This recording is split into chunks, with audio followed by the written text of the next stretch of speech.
Hello friends, welcome to ரதஸ் kitchen. நான் உங்கள் ஏமா பேசுகிறேன். இன்னைக்கு நம்ம சேனலில் ஹெல்த்தியான டேஸ்டியான சட்னி ரெசிபி தான் பார்க்க போகிறோம். ஃப்ரெண்ட்ஸ், இந்த சட்னி 10 நிமிஷத்தில் ரொம்ப சுலபமாக செஞ்சிடலாம்.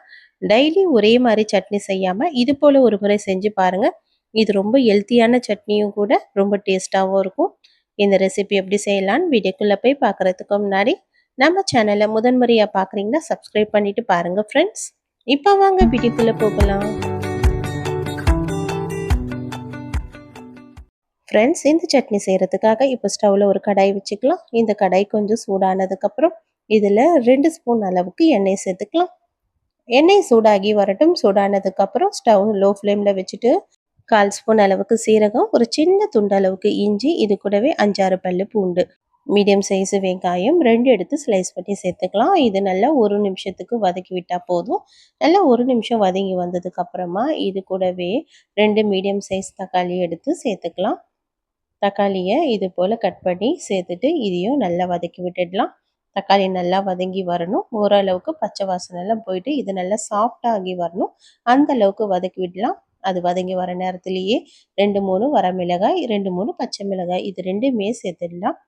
சேர்த்துட்டு இப்போ நம்ம இதுக்கு தேவையான அளவுக்கு உப்பு இப்போவே சேர்த்துடலாம். உப்பு சேர்த்து வதக்கிறதுனால நமக்கு இந்த தக்காளி ஈஸியாக வதங்கி வந்துடும். இப்போ இதை நல்லா பச்சை வாசனை போகிற அளவுக்கு, நல்லா சாஃப்டாக ஆகிற அளவுக்கு இந்த தக்காளியெல்லாம் வதக்கி விட்டுடலாம். நல்லா சாஃப்டாக ஆனதுக்கப்புறம் தக்காளி இது கூடவே நல்லா தாராளமாக ஒரு கைப்பிடி அளவுக்கு கொத்தமல்லி இலையும் புதினா இலையும் சேர்த்துக்கலாம். சேர்த்துட்டு இப்போ இதோட பச்சை வாசனைலாம் குறைஞ்சி வர அளவுக்கு நல்லா இதை வதக்கி விட்டுடலாம். இந்த இலையோட கலரில் கொஞ்சம் சேஞ்ச் ஆகி வரணும். அந்த அளவுக்கு நம்ம வதக்கி விட்டால் போதும்.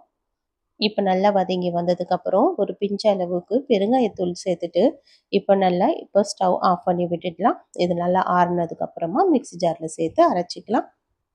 இப்போ நம்ம மிக்ஸி ஜாரில் ஆறுனதுக்கப்புறம் இதை சேர்த்துப்போம். சேர்த்துட்டு இதில் கொஞ்சமாக தண்ணி சேர்த்துட்டு இது நல்லா பேஸ்ட்டாக அரைச்சி எடுத்துக்கலாம். உங்களுக்கு தேவைப்பட்டதுன்னா இதில் தேங்காய் கூட ஒரு 2 தேங்காய் பத்தை சேர்த்து அரைச்சோன்னா நல்ல டேஸ்ட்டாகவும் இருக்கும். தேங்காய் சேர்க்கணும்னு விருப்பம் இருக்கிறவங்க சேர்த்துக்குங்க, வேணான்னா ஸ்கிப் பண்ணிக்கோங்க. அவ்வளோதான். இப்போ நம்ம அரைச்சி வச்சுருந்த சட்னி எடுத்து கிண்ணத்தில் மாற்றிட்டு இப்போ நம்ம தாளிச்சிட்டோன்னா சூப்பரான 10 நிமிஷத்தில் ஹெல்த்தியான சட்னி ரெடி. இது ரொம்ப டேஸ்டியாகவும் இருக்கும். இது ஹெல்த்தியான சட்னியும் ஃப்ரெண்ட்ஸ் கண்டிப்பாக ட்ரை பண்ணி பாருங்கள். அடிக்கடி ஒரே மாதிரி சட்னி செய்யாமல் இது போல் ஒரு முறை செஞ்சு பாருங்கள். இது கொத்தமல்லி புதினாலாம் சேர்க்கறதுனால இந்த புதினா கொத்தமல்லியை சாப்பிடாதவங்க கூட இது போல் செஞ்சு கொடுத்தா சட்னி மாதிரி ரொம்ப விருப்பமாக சாப்பிடுவாங்க. கண்டிப்பாக ட்ரை பண்ணி பாருங்கள் ஃப்ரெண்ட்ஸ். ட்ரை பண்ணி பார்த்துட்டு எப்படி இருக்குன்னு எனக்கு மறக்காமல் கமெண்ட் பண்ணுங்கள். இந்த வீடியோ பிடிச்சிருந்தா லைக் பண்ணுங்கள். தேங்க்யூ.